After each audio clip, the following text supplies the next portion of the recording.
करी केहू माना तो करी ह बहाना, भाभी से अपना बता जई ह। करी केहू माना तो करी ह बहाना, भाभी से अपना बता जई ह।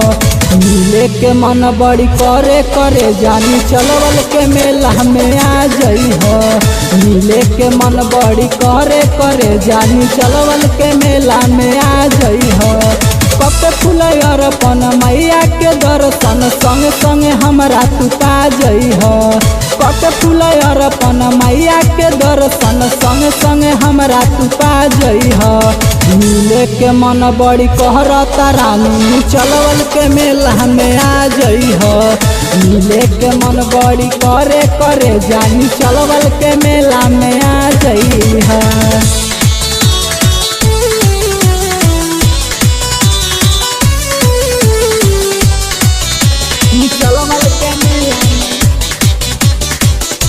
चलवल के मेला में आ गई है।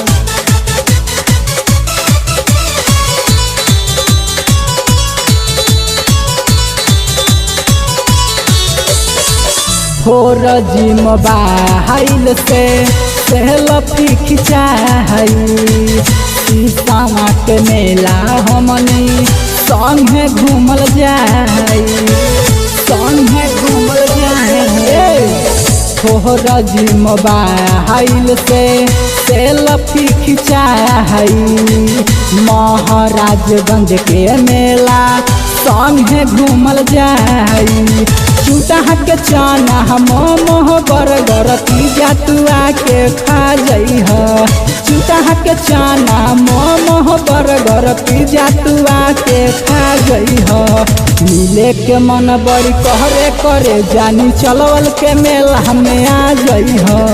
मिले के मन बड़ी करे जानी चलवल के मेला में आ जई ह।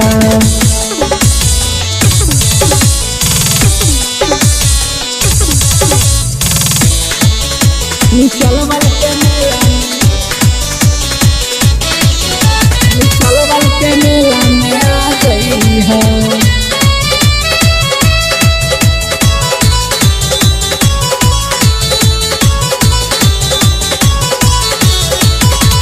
बात पर विचार अपना करी है जान हो, पारसल पंकज तोह पे राह खेले ध्यान हो, राह खेले ध्यान सुना।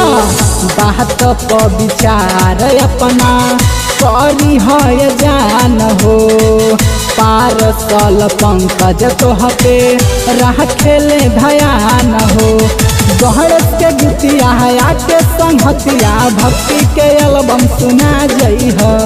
गहरस के गीतिया आके संहतिया भक्ति के एल्बम सुना जई ह। मिले के मन बड़ी करे जानी चलवल के मेला में आ जई ह।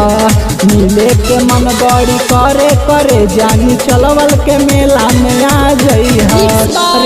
Durga studio Belwaniya mission Kushinagar.